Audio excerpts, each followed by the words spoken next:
God bless you. God keep you. That's my prayer. Listen, this is Anthony D. Shannon. And listen, I'm coming to talk to you today from Leading from the Future, where we glean from the past so that you'll know where you're headed. If you do not know where you're going, then you are soon to crash.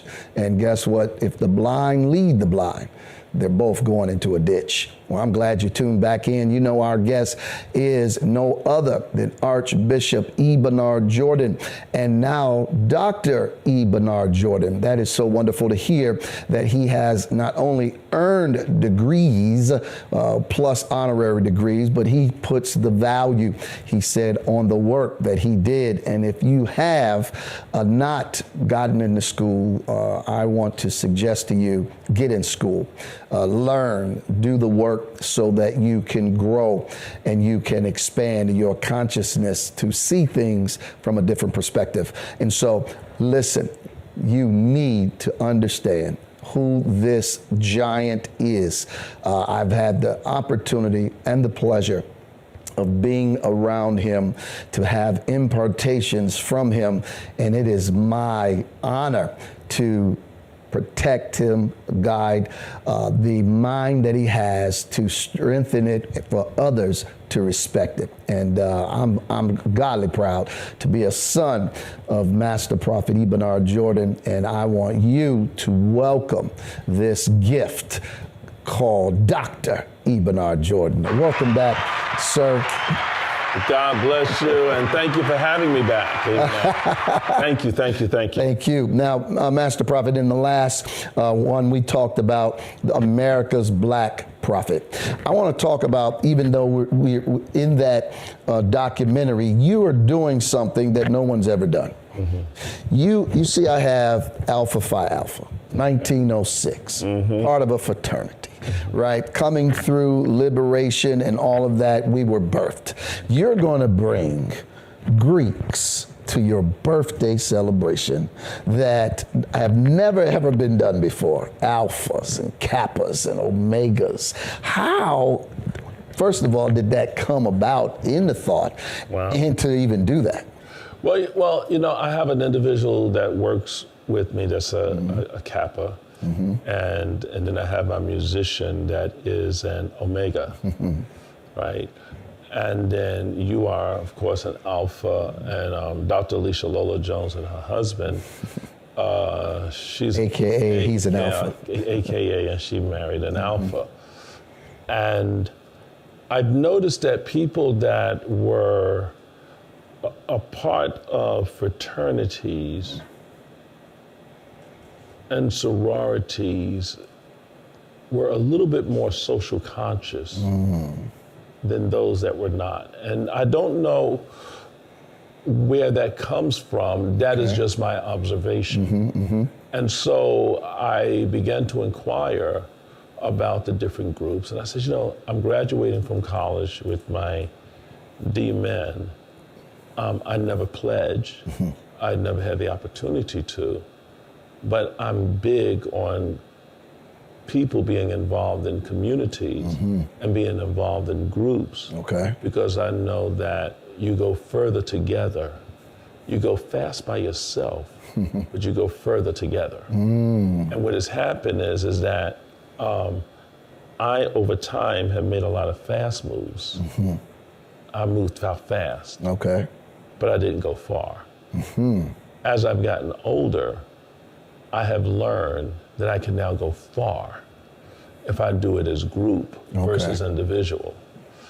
And so I started forming communities. I've started becoming a part of communities. And I love being a part of communities and serving in communities. And sometimes I gotta watch out because I'll try to take over because I can get that excited and motivated. So I said, you know, maybe I need to try looking at a fraternity that I can pledge to and support. Okay, I am philanthropic. Philanthropic simply means the love of humanity, phileo, love of, anthro, brotherhood, the love of mankind, the love of anthropology, the love of brotherhood. If I could find strength in strengthening others in order to widen a base, Yes. then that's what I would do. I've been a part of churches all my life. I've been a part of denominations that I've strengthened. I've been a part of a university that I like to believe that I helped strengthen. I've gotten a lot of people through school, Yeah. even our local church. And I find that when you're part of groups, you create futures. Wow. When you create groups, you create futures. There are two great men that have lived that we all talk about. Well, most of us talk about. Okay. One being Socrates, and the other one being Jesus. Both of these people lived over 2,000 years ago. But their words are still living today. Yes, indeed. What made their words live if they never wrote anything down? Is that they didn't author books, they authored communities. Wow. They did not author books, they authored communities. If I can get us to understand the power of community, the community can take you the distance that you were not able to go alone. Wow. That's huge. That's huge. You told a story about your experience with community on either a medical condition or something that was going on, and you reached out to the community. I took that and shared it with one of our members who was a minister, and her business was about to shut down. And I remember that, gave it to her, she opened it up to the community, got 3 volunteers, and her business went from the 6 she had to double, and now she's still open, even though she has to have the surgery on her knee. Can you talk about that? Yeah, you know, a lot of times people don't realize people are more of a yes than they are a no. You have to overcome the no objection that is in your head concerning giving people invitation. Most people don't know how to give an invitation to participate. You said people don't know how to give an invitation. So you're saying there is a methodology of inviting? There's a science. A science. Unpack that. If I began to, how did you hear about me? I saw you at that service. Good. Now, when did we first speak? Wow. I guess that prophet, that day for the prophetic. And when did you and I have our first conversation? Wow, years later. Years later, right? Yes, sir. And how did that invitation happen? I got a call. Okay, got a call, right? Yes. But what happened if I did what I said in the last show, forgot to get the name and address? Oh, wow. Would have never got the call. If I never got your phone number? And so an invitation was extended, you ever acted on it. Yes. Invitation could be something as simple, can I please have your name and address? Wow. That's an invitation to invite you for a connection into our world. Now, an invitation does not require a commitment. You could always decline the invitation. Wow. Or you can accept the invitation. So I tell people all the time, you want to do something big, invite 10,000 people. Wow. Because all 10,000 is not going to respond to your invitation. But you may find that a larger percentage will if you extend the invitation and let them know what the price of the invitation is going to cost them. Once they become a yes, then you register them into whatever it is that you want them to participate in. That's A good. lot of people do not come into our life. Number one, we don't give them an invitation, and then we don't tell them how to register into our life. Wow. So we're not even prepared. We're not ready. We don't understand the science. Some of us will say, how come you've never you don't ever speak to me. And you can simply says, you never give me an invitation to. Wow. That's great. How come we don't do something together? I've been waiting for your invitation. Wow. Let's first start with the invitation. An invitation to relate. Invitation to relate. I like that. And so once there is the world of invitation, now we can consider, is there a world or something I have, whether it's a product, a service, or a relationship that you would like to register into? Wow. Now, why would you register into something? Because you believe a future can now be connected. Because registration is a commitment, and a commitment is creating the future. Wow. That's strong. That's very strong, that a commitment is creating a future. Right. So many of us don't go into businesses. It's not that because we don't have a business. We just don't know how to extend invitation into our business. Wow. We just think people should just come because we open up the door. So is that the media you're talking about? You got to have media. Media has got to become your friend. Okay. And you got to be willing to invest in media. A matter of fact, when I give an invitation, I need to know how much that invitation costs to reach you. Wow. So if you told me, where was the first time you saw me? At the that Full Gospel meeting in Detroit. And how did you hear about the Full Gospel meeting? Got a call from, I believe it was Bishop Greg Davis, I believe, or Trotter or somebody. Okay. And this was about what year? Wow. That was about 96. Good. And so that was in 1996. So that means that they probably heard of me through television during that time. Absolutely. Bishop Trotter and Greg Davis. Matter of fact, Bishop Trotter contacted me today saying he's coming to my birthday celebration. So I could tell you back then, I was paying close to about $15 a lead. Wow. Because I didn't know what I was doing. Okay. Right? But it was worth the investment, is But what it was you're worth saying. the investment. Yes. Because I eventually got it down to $5 a lead. Wow. So, how willing are you to circulate money to get an invitation out? Wow. Most of us are too cheap to make the investment in invitation. And that's why our product or our offer stays dwarfed. Wow. I never thought of it from that perspective. Only in industry, when I was over sales teams, we had leads and constantly pushing people. You have to make so many calls. You got to do so many this. We don't have lists. Okay, I'll go create some, go buy some. But I never thought about that's with your own business, ministry, or anything else. It's just converting it over. It's the same as what you're saying. Right. A matter of fact, I could even go further than that, Prophet Anthony Shannon. If you don't make an investment in invitation, your business or service is going to go extinct. Wow. It's going to die. If they don't make the investment. You know what I mean? So in your business model, you was over sales team.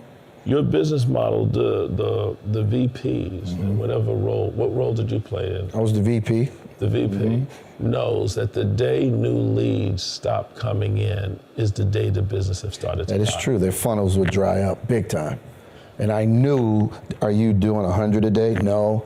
How many are you doing a day? Oh, about 5. Oh, no wonder. You had to do a certain number. It's just a matter of time. Yeah. And if that is not working, then we got to phase that out. And the resources that we're sitting there carrying, because we know ultimately in the end, Okay. it's going to stop. It's going to stop. So we might as well stop it before it stops us. Well, I do know too in industry, when I was sales, you got me thinking that I knew per customer if they stay with us 6 months, a year, how much average we would get from each person. Exactly. So I knew I could hit my number if we all brought in a certain amount of people and they all gave a certain amount or bought this product, that I knew I could hit the number. Exactly. Is that the same methodology? Exactly. Okay. So I know that if someone is with me for at least 18 months, they're going to come into the prophetic order and is going to generate X amount of dollars in giving. Yeah. But they're also going to get service, they're also going to grow, and their income should begin to move up by about 25% in 18 months if they're with us. Wow, that's strong. We should put some respect on that. Because I don't know any other than industry where people are pushing someone, a small group, to the next level. Yeah. Right? Especially in ministry at all. Never heard of it. Right. Have your income gone up in the last 18 months since you've been with me? Oh, no question. I came. You said no question. No question. You said that kind of fast. No, I said it fast. Your income has increased. Yeah, because I was coming out of industry, right? And I had not worked in industry, and I'm starting a ministry. And the guy who was helping mentor us at the time, he died. And so I was like, oh man. And nobody else wanted to think outside the box. Wow. And so I'm like, I want to break the back of lack. And it was that call. And it was Prophetology. I don't even know how I got the call, but I sowed a seed, and maybe that was I sowed the seed and got a call. I can't remember. But you called me to do a one-on-one, and it was in that that I asked a question and invited me to Prophetology, and I just changed everything. And then I knew from what I was believing for. But knows what you said. Buy a house. You said I did what? You called me. And then I would. What I do on that call? You prophesied to me one-on-one. And then I did what? If I have a question, I asked the question. Right. It was that question that I wanted to know how to break back the lack and buy a house. But I did something else, and you said it, and not even aware that you said it. Wow. And then you said that I invited you. Oh yes, you invited me to Prophetology. You invited me to Prophetology. Conversation should be an invitation to the next offer. I see. See, if you fail an invitation to the future, wow, you just killed the relationship and you just made it the end. Wow. I'm amazed. I'm amazed at that because I never thought about it like that till right now. Oh, yeah. That the invite is what triggered it all. And then I start believing, and I said to the Lord, if you help me buy the house based off of what what I'm doing, sowing these seeds, I said, then I know not only your word's true, but the prophetic is true. Even though I'm in the prophetic, I said, I need to get the results that other people are getting. Why can't I get the same if I'm prophesying to them? Exactly. And every time you're prophesying, you're sharing literary property. Explain that. Literary currency. That's powerful. Well, there's three kinds of currencies. There's tangible, gold, silver, stocks, bonds, cryptocurrency. Intangible currency. Song, writing a script, data, information is intangible currency, stuff you can't feel, but something you can be moved by. Wow. You know, I can't feel with my physical hands, I love you. But you say that, it does something to me. Yeah. Right? Or you say, I want to befriend you. There's no way you could put friendship in a three-dimensional realm. No. But out of that emotion, that's intangible. Right? Yes, sir. And then the final resource is human resource. Most people don't know that when I speak a word into their life, I just gave them an intangible currency. Wow. That word you can take to the bank and it will cash. It will cash. I love that. It will cash. Like, for instance, you know, go buy a car on this particular day. Well, my credit's bad. Well, don't consult your credit. Right. Just consult the dealer. Yes, sir. Tell them if you go down there at 10 o'clock in the morning, they're going to have the keys for you. And they come back and says, guess what? I got the key. Yeah, but how many times? I've been out 3 times. I didn't come back with anything, but this time you came back with something. That there is money. That there's money. Knowing when to go. And if you knew when to go, you could have been doing something else in those 3 times that you were fooling in the dealership that was going to be a no. Wow. But because you went in the window, your yes happened quicker. It happened quicker. And that's that speed. Yes. That's the speed that sped up. And everything we believed for when we came, God started giving it to us, opening the doors for us. And then I said, you know what? I want to support this man of God because I believe his voice is my future. He's my spiritual father. I said, Lord, how can I give $1,000 a week? Wow. I didn't have 1,000, but I just wanted to believe for it. And he gave me the plan. So you didn't have it, No. but you started doing it. Yes, I started doing it. Did your bottom line grow? Yes, sir. Did you start seeing more money? Yes, sir. Because God is not mocked. Yes, sir. Whatsoever a person sows, that shall they also reap. Yes, sir. You're now tapping into divine laws, divine principles that become game changers Wow. in the lives of masters. Wow. That's huge. Say that one more time. That was so good. Game changer. It becomes a game changer in the life of masters. A seed that is sown break a cycle that's existing. So I was breaking cycles. Yes, a woman has a monthly cycle. You sow a seed there, your wife just conceived, she has Yes. a baby, the cycle stops. The seed is a pattern interrupt. Even interrupting barrenness if the seed catches. Wow. Your seed is disruptive technology. Wow, your seed is disruptive technology. Technology. Wow. Your, That's strong. Your seed has been designed, like during the pandemic, we are not going back to church. Wow. Because we sowed the seed, watch this, of educating people online. Wow.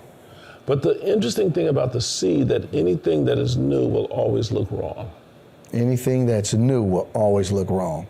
You have to take the persecution. Yeah, you have to take the upset about, I don't know what's going to happen. I don't know the future of this. See, the brain don't like what is unknown. It loves what stays the same. So once you're in the comfort zone, but you're breaking out. Right, so the brain loves you to be predictive. It doesn't like when you move in the unpredicted. Wow. That's strong. That is strong right there.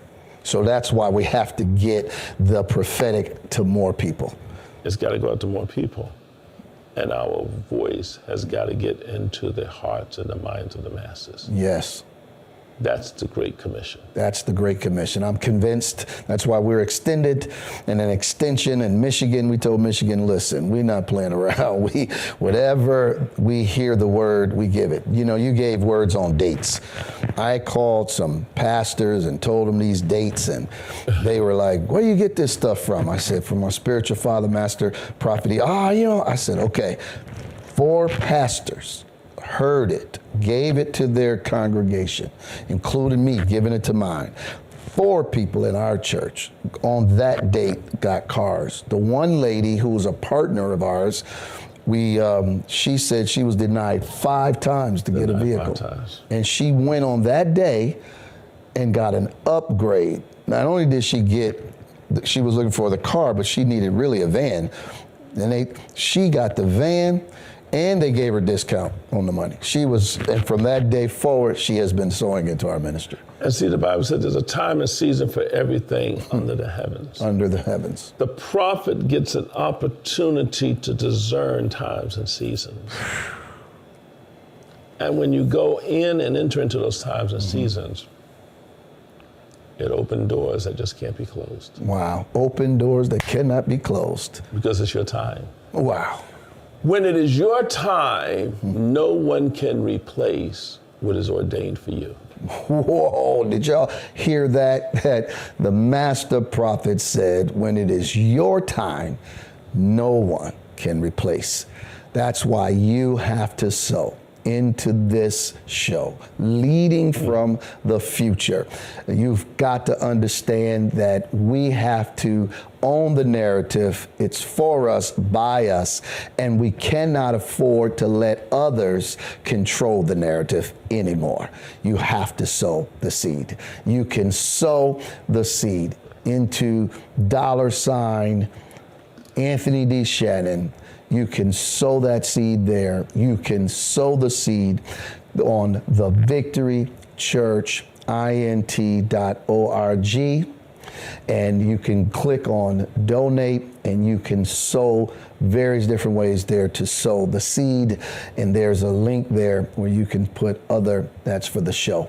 And we promise you that as you're listening to this great giant, this voice, this wisdom, it is phenomenal revelation, the unveiling, but most importantly, it's pragmatic, that you can put it to practice, you can put it to use, and guess what? You'll get a result. I'm a witness, my family's a witness, others, people are witnesses that we've been prophesying to because we've learned it from this voice years ago. And guess what? Now we get to sit and help others all across the country, Master Prophet. Amen. So I want you to go ahead and respond to the lower thirds there.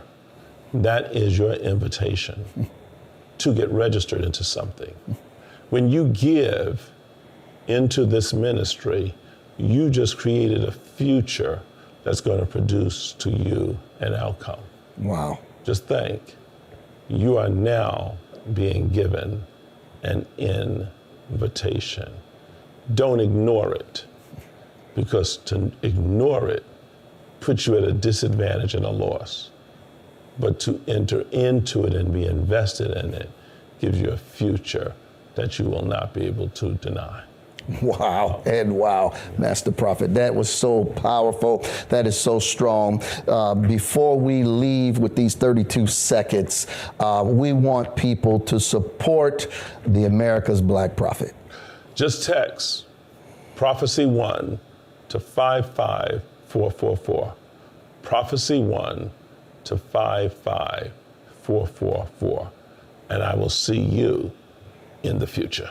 Well, you heard it from Master Prophet E. Bernard Jordan himself. Listen, the America's Black Prophet is going to be amazing. And I want you to be a part. I want you to look and tell the world. We'll see you next time.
Thank you for joining us on another incredible episode of Leading from the Future with Dr. Pastor Prophet Anthony D. Shannon. We've had an amazing journey exploring visionary leadership and inspiring insights. If you're passionate about sharing your story and ideas on our show, we'd love to have you as a guest. Simply reach out to us via email at thevictorychurchint@gmail.com. To ensure the continued success of our channel, we invite you to support us by contributing. We're seeking 10 generous individuals to donate $1,000 each. You can contribute through 3 convenient ways. The first is Cash App. That's right, $ Anthony D. Shannon. Or $ The Victory Church INT. You can also download the VChurch app. Search for us on the Google Play Store or the Apple Store. Follow the prompts and make your contribution. Whether you contribute $1,000 or any amount, every donation makes a difference. Go ahead and support us today. For more information and to stay connected, please visit leaderslivegenerously.com. We appreciate your support in advancing our mission. Well, thank you for being a part of this incredible community. Join us again next time as we lead from the future with Dr. Pastor